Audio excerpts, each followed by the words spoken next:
Salam sejahtera bagi kita semua. Perkenalkan, saya Michael Triada Ismail Bima Putra, mahasiswa PPG dalam jabatan Kementerian Agama Batch 3 tahun 2025 di STP KAT Santo Fransiskus Asisi Semarang. Saya bertugas sebagai guru agama Katolik dan budi pekerti di SMP Negeri 1 Ponjong, Kabupaten Gunung Kidul, Provinsi Daerah Istimewa Yogyakarta.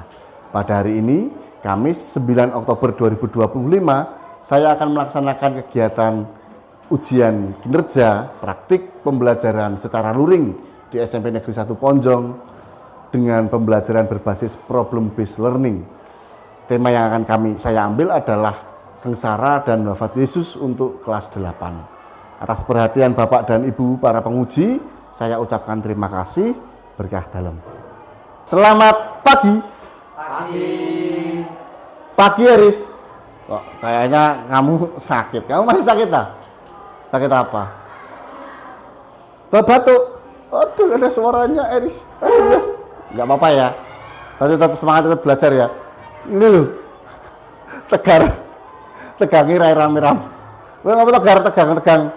Mbok rasa tegang, santai aja. Slow santai. Nah, tarik napas, tegang. Jejer Aris tegang. Gitu. Oke, anak-anak yang terkasih, pada hari ini Kamis 9 September 2025. Masuk semua ya. Pak absen dulu ya. Eris masuk, Tegar masuk, lalu Tirta masuk, lalu Andreas masuk. Hari ini kita mau belajar materi baru, yaitu sengsara dan wafat Yesus Kristus. Nah, ini harusnya sudah sering kita dengar ya toh, karena di setiap kegiatan kita mendengar, setiap kegiatan kerohanian, misa, ibadat dan lain sebagainya selalu pasti disinggung ya kan. Nah, sebelum kita belajar, kita berdoa dulu. Nah, kita berdoa. Kita siapkan hati dan budi untuk berdoa. Kita hening sejenak. Kita minta bantuan Roh Kudus untuk hadir dalam pertemuan kita pada hari ini, agar pembelajaran kita semakin bermakna dan mampu mengajak kita, membuat kita semakin menemukan cinta kasih Tuhan. Marilah kita hening sejenak. Dalam nama Bapa dan Putra dan Roh Kudus. Amin. Utuslah Roh-Mu ya Tuhan, dan jadi baru seluruh muka bumi. Utuslah Roh-Mu ya Tuhan, dan jadi baru seluruh muka bumi. Allahku, namamu hendak ku puji, Engkau amat agung, berdandan sinar kebesaran.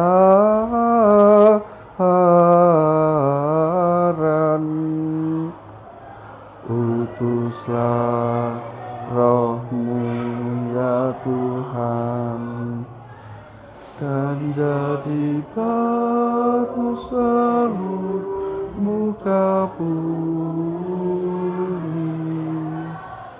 Firman-Mu disampaikan oleh angin, api yang berkobar tunduk padamu bagai hamba.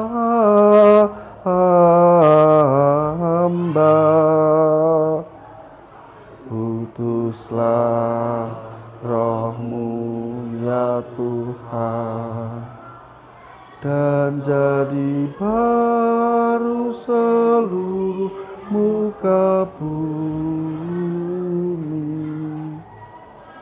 Allah Bapa, kami yang penuh kasih, puji dan syukur kami haturkan kehadirat-Mu atas segala penyertaan dan bimbingan-Mu pada hari ini.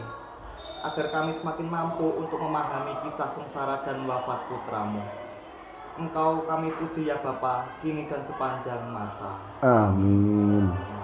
Bapa, Putra, dan Roh Kudus. Amin. Terima kasih, kita sudah berdoa. Sekarang Bapak akan mengajak kalian untuk mencermati satu video. Video ini berjudul Ketika Kebaikan Dibalas dengan Kejahatan.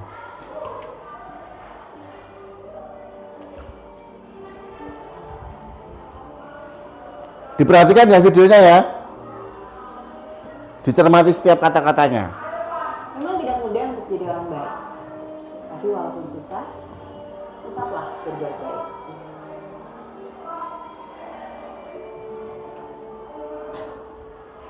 Dari kecil, setiap orang tua pasti mengajarkan nilai-nilai kebaikan pada anaknya. Kamu harus jadi anak yang baik ya. Kamu harus terus menabur kebaikan. Karena apa yang kamu tabur, itu juga yang nanti akan tumbuh. Memang tidak mudah untuk jadi orang baik. Tapi walaupun susah, tetaplah berbuat baik. Oke, ini tadi videonya. Menarik ya? Menarik ya. Videonya menarik ya? Tentang apa tadi videonya? Tentang kebaikan. Tentang kebaikan. Kebaikan apa? Ajakan untuk berbuat baik. Coba cerita nih. Tir, apa yang berkesan dari video itu tadi menurutmu? Kalau menurut saya tuh kalau kebaikan tuh tidak mungkin dibalas dengan kebaikan, ada yang juga dibalas dengan kejahatan. Tapi yang balas dengan kebaikan itu bukan seseorang yang kita baiki, tapi Tuhan kita sendiri. Oh, berarti kebaikan itu dibalas oleh Tuhan sendiri. Kamu punya pengalaman ini enggak? Ini ada benar nih. Kamu punya pengalaman kebaikan tapi dibalas dengan kebaikan enggak? Pernah berbuat baik terus dibalas berbuat baik, pernah enggak? Dibalas dengan kebaikan. Pernah nolong orang terus tiba-tiba kamu dapat perlakuan baik dari seseorang, itu pernah enggak? Pernah. Pengalamannya gimana pengalamannya? Kan waktu itu kan saya main toh Pak, terus Main apa? Main pergi main gitu. Ya, Pergi main. Terus ada tangga saya yang minta itu Pak, daun jeruk di rumah saya. Tetanggamu datang minta daun jeruk. Ya. Terus kan saya nggak enak tuh Pak, saya kasih. Terus tiba-tiba sorenya saya diberi masakan dari daun jeruk tersebut Pak. Oh, jadi dia minta untuk masak. Ya. Berarti dampaknya apa? Setelah kamu mengalami peristiwa itu seneng nggak? Senang Pak, banget. Seneng. Berarti berbuat baik itu berguna ya? Benar. Berguna. Itu pengalaman kita ya toh. Kadang-kadang kita tuh berbuat baik tapi dibalas dengan hal yang tidak baik. Tapi ada pula kita berbuat baik tapi dibalas dengan kebaikan. Itu pengalaman kita. Nah, materi kita pada hari ini adalah sengsara dan wafat Kristus. Nah, materi sengsara dan wafat Kristus ini adalah satu bagian dari bab 3 tentang konsekuensi pewartaan Yesus Kristus. Yang namanya kita memberikan kebaikan kan responnya belum tentu semuanya dibalas dengan baik, ya toh? Ada kadang-kadang dibalas dengan baik, ada yang menerima, ada yang tidak menerima. Nah, tujuannya pembelajaran kita pada hari ini, ya, supaya kita lebih paham lagi materi tentang sengsara dan wafat Yesus, tujuan pembelajarannya adalah ini. Peserta didik mampu memahami makna pengorbanan Yesus, sehingga mampu menerapkan dalam kehidupan sehari-hari dengan berpihak pada mereka yang miskin, menderita, dan berkekurangan. Ini yang Bapak merah-merah ya, perhatikan yang Bapak merah-merah itu. Kita belajar materi ini bukan semata-mata sinau tok, bukan, tapi supaya ini memahami makna pengorbanan Yesus sehingga mampu menerapkan dalam kehidupan sehari-hari dengan berpihak pada yang miskin, menderita, dan berkekurangan. Nah, memahami ini artinya tahu ceritanya bagaimana, tahu siapa yang menolak, tahu siapa yang menerima, tahu siapa yang ingin menyalibkan, bagaimana peristiwa penyaliban itu, ya toh? Lalu apa maknanya Yesus tersalib bagi kita itu apa? Itu memahami. Tahu itu memahami, tahu itu banyak. Kamu bisa jelasin, kamu bisa mengidentifikasi dan lain sebagainya. Lalu yang kedua adalah mampu menerapkan. Nah, ini prakteknya. Iman itu diungkapkan lewat pengetahuan lalu diwujudkan lewat prakteknya. praktek hidup sehari-hari berpihak pada yang miskin, menderita, dan berkekurangan. Itu tujuannya. Diingat-ingat ya. Nah, sekarang kita akan masuk ke materi kita. Ini Tirta dan Andre, ini Tegar dan Eris. Bapak akan ngajak kalian nonton satu video lagi. Ini video tentang kisah sengsara Tuhan Yesus. Nah, nanti kalau ada adegan-adegan yang kamu takut boleh begini. Tapi Bapak harap kamu nggak begini ya. Mau gini ya. Ya, tonton aja semuanya. Nah, di video ini nanti kalian akan melihat Yesus yang bergulat. Yesus yang bergulat melawan pilihannya untuk wafat di kayu salib.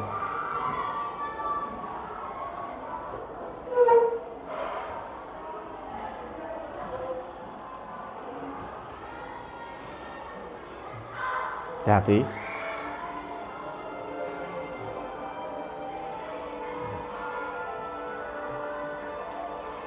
Ini Yesus di Taman Getsemani.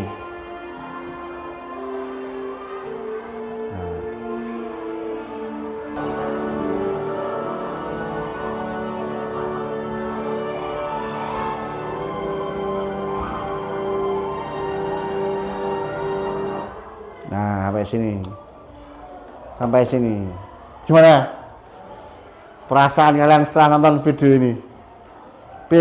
Gar, gimana perasaanmu? Gimana?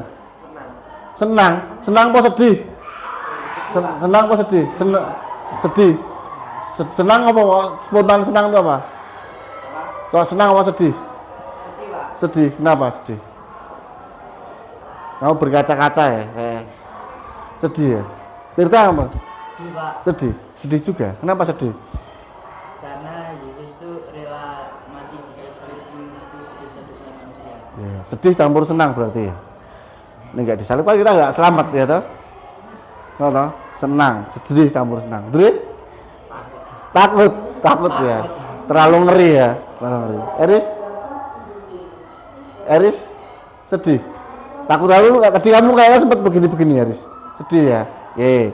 Kita nggak akan bahas itu, tapi Bapak ingin mengajak kalian untuk mendalami ini ya. Kita Indonesia dulu berdiri. Pada rahu di sanalah aku berdiri, jadi pandu ibuku.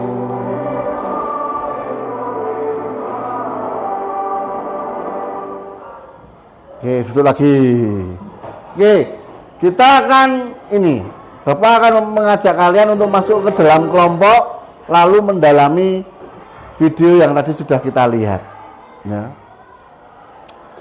Nah, Bapak tadi sudah bagikan lembar toh, kelompok 1 Andre dan Tirta, kelompok 2 Tegar dan Eris. Nah, sekarang silakan masuk dalam diskusi kelompok. Diskusi kelompok ya. Kita dalami ini. 1, 2, 3, 4, 5 pertanyaan ini, mendalami video yang tadi kita lihat dengan panduan 5 pertanyaan ini. Bapak kasih waktu ya 10 menit. Jangan lupa ya, ditulis ya. Kalau kelompok seperti biasa ya, ada yang jadi penulis, ada yang nanti ditunjuk mempresentasikan. Oke? Ya.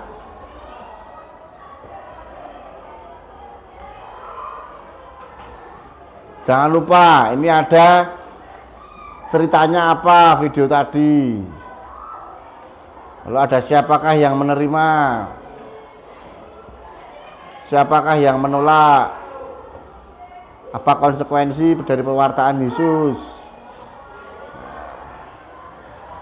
Kelihatan semua ya tadi ya, di sana ya, di video tadi ya. Yuk, diskusi.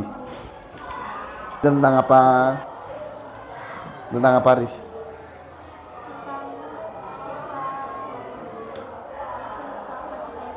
Yesus wafat di kayu salib. Tentang apa, Gar? Diskusi. Tentang apa? Yesus di mana di Taman Getsemani di kayu salib. Itu sengsara dan wafat Yesus atau nah sekarang kita buka periode kitab suci. Nah, Markus 15 ayat 1 sampai 39. Kalau tadi sudah lihat video, sekarang kita membaca kitab suci. Markus 15 ayat 1 sampai 39. Bapak kasih waktu baca dulu kitab sucinya 5 menit. Satu kitab untuk berdua. Udah bisa mencarinya Eris?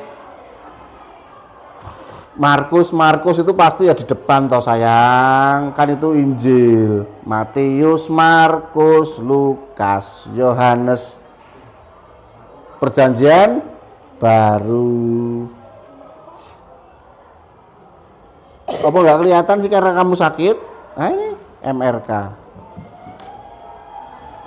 Oke, Markus 15 ayat 1 sampai 39. Dibaca. Bapak kasih waktu 5 menit, 10 menit untuk membaca kitab suci. Dibaca. Oh, ini juga ada ini. Tapi ini kecil-kecil nih. Nek mau dipakainya. Iki ana iki. Dibuka Markus. Iso ragar buka Markus.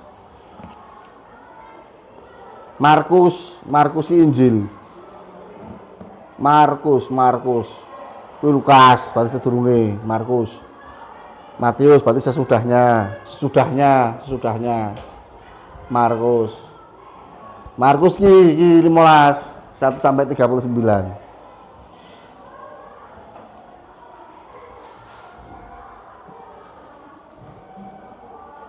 Nih. Nah, baca dulu.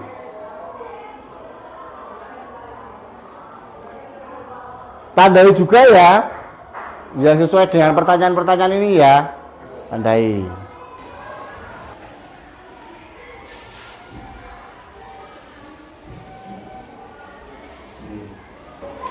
Nah, diskusikan pertanyaan ini dengan kelompokmu. Nomor 1, 2, 3, 4 ini jawabannya apa? Tuliskan di lembarnya itu. Diskusikan. Tapi diskusi ya depan-depan ngobrol.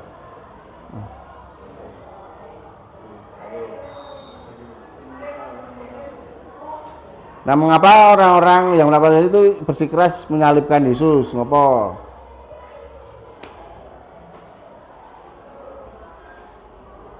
Dijawab. Mengapa Yesus mau menjalani penderitaan sengsara wafat di kayu salib? Pak. Oke, kita sudah berdiskusi tentang Injil Markus 15 ayat 1 sampai 39 tentang kisah sengsara dan wafat Yesus, terlebih pada Yesus yang dibawa ke hadapan Pontius Pilatus. Maka Bapak ingin kalian mempresentasikan hasil diskusi kalian dari video tadi dan Injil Markus 15 1 sampai 39. Kelompok 1 dulu, Tirta. Wah, ini kayaknya semangat Tirta nih pelajaran hari ini. Oh ya, saya agak kesana nek silau. Nah, silau enggak? Enggak. Atau agak sini. Nah, yes. Oke.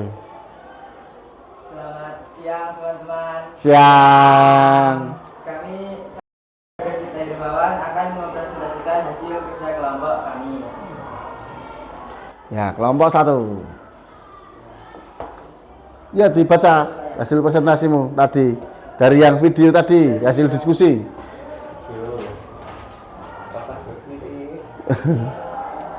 Apa yang diceritakan oleh video tersebut? Video tersebut bercerita tentang kisah sengsara dan wafat Yesus. Ini pertanyaannya boleh di sini. Siapakah yang menerima pewartaan Yesus? Yang menerima pewartaan Yesus adalah orang miskin, orang-orang kecil, para perempuan dan anak-anak, serta orang sakit dan para pendosa yang mau bertobat.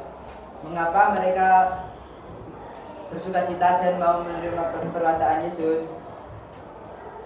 Karena kedatangan Yesus membawa keharapan bagi mereka. siapakah yang menolak pewartaan Yesus?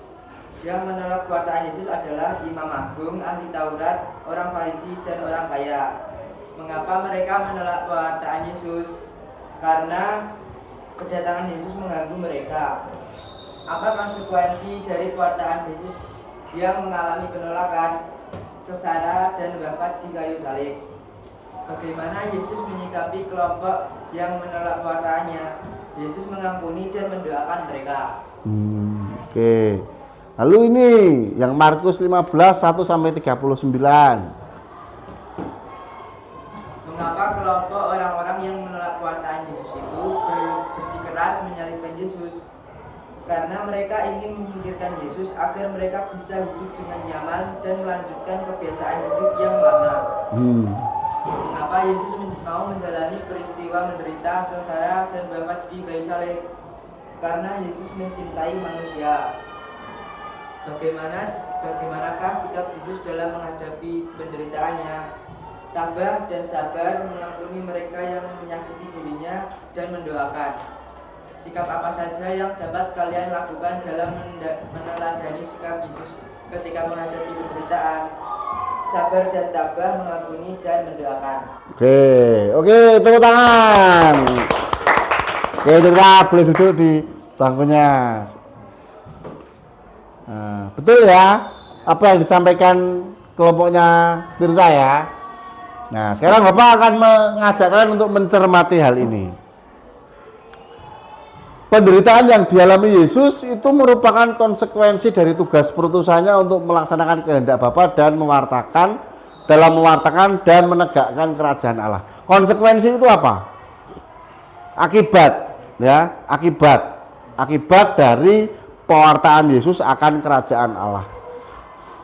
Nah, maka karena itu akibat konsekuensi, Yesus bertanggung jawab dan rela berdoa, berkorban tanpa pamrih sampai mati, menyerahkan dirinya pada kehendak Bapa. Tadi di video tadi ya, itu ada waktu Yesus di Taman Getsemani, ya kan? Dengan rela dan tanpa pamrih Yesus berkata, "Ya Tuhan, aku mau bukan kehendakku yang terjadi tapi kehendak-Mu." Ya kan? Jikalau Engkau mau cawan ini biarkanlah berlalu daripadaku. Jangan aku menderita begini, tapi jangan kehendakku yang terjadi tetapi kehendak-Mu. Ini bentuk kepasrahan total, menyerahkan diri nih. Bentuk menyerahkan diri secara total pada kehendak Bapa. Dan Yesus pun juga menjadi teladan dalam menghadapi penderitaan, ya kan? Contohnya ini. Tabah dan sabar, berserah diri pada kehendak Bapa, ora misu-misu mau to, disabeti, dipukuli, ora malah ora, tapi tetap diam. Tidak bersikap egois, hanya memikirkan penderitaan. Bisa saja Yesus pergi, tidak perlu menderita, ya toh? Bisa saja Yesus punya pilihan untuk pergi, tidak disalib, tidak menderita, bisa saja. Tapi dia tidak egois. Dia tetap meskipun harus sengsara dan wafat, harus menyampaikan kabar sukacita pada orang-orang, bahkan malah menghibur. Ketika disalib, betul, Yesus menghibur wanita-wanita yang menangisi Yesus. Ojo tangisi aku, tangisono anak karo bojomu, betul? Lalu ketika berada di kayu salib, Yesus tidak menghujat, nyumpai orang-orang yang menyalib ke orang malah, wah saya nyalib ke aku, ben ke apa, tanggul motor ini, ora. Tapi mendoakan, mengampuni, mendoakan, Bapa ampunilah mereka sebab mereka tidak tahu apa yang mereka perbuat.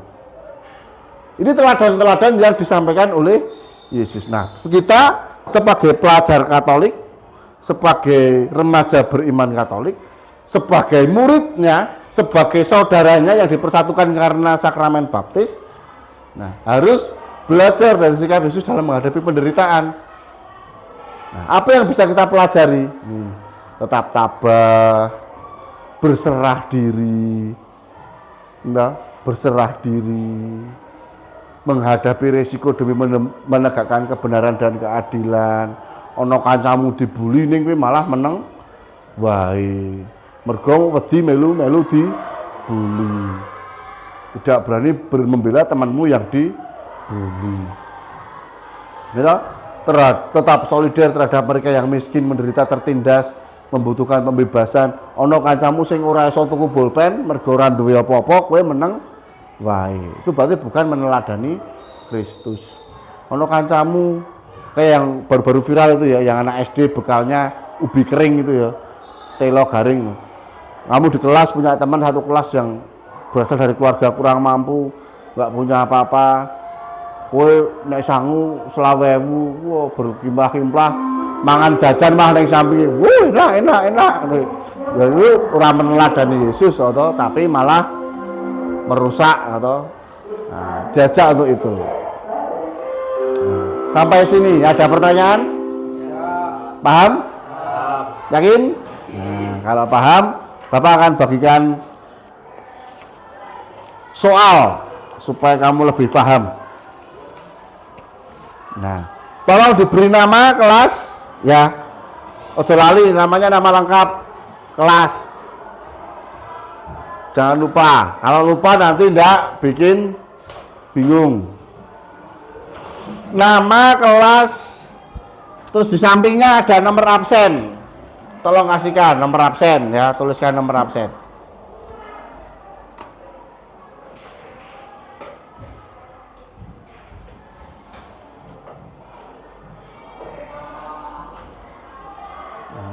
Kerjakan ya. Ingat, baca dengan teliti. Dibaca dengan teliti supaya kamu tidak salah menafsirkan soal. Oke, sudah ya. Lalu kita sekarang berefleksi. Nah, pindah ke sini.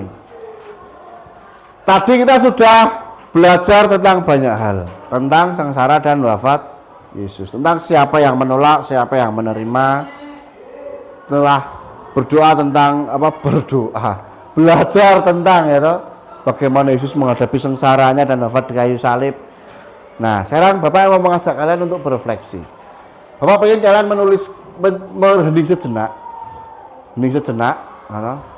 hening sejenak, merenungkan pertanyaan-pertanyaan refleksi ini dalam hati.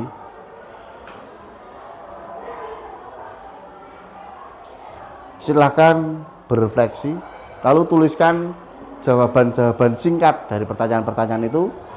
Boleh di kertasmu sendiri, boleh di kertas yang tadi Bapak bagikan, boleh di bukumu, tuliskan. Nah, pertanyaan yang pertama, apa balasan kita atas apa yang telah dilakukan Yesus? Ingatkah aku bagaimana sikap Yesus dalam menghadapi penderitaannya? Beranikah saya meneladani sikap Yesus dalam menghadapi penderitaan? Nah, silakan kalian tuliskan pokok-pokoknya di kertas yang tadi Bapak bagikan atau di kertasmu sendiri.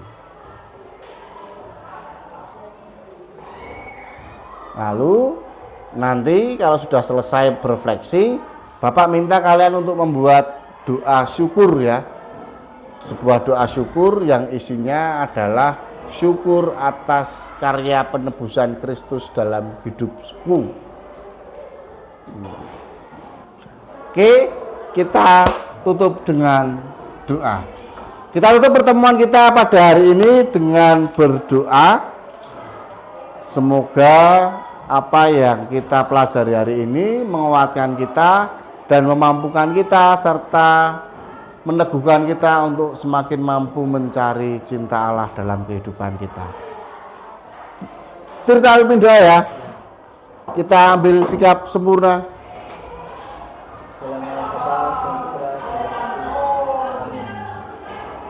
Ya Bapa yang penuh kasih, kembali kami menghaturkan puji dan syukur kepada-Mu.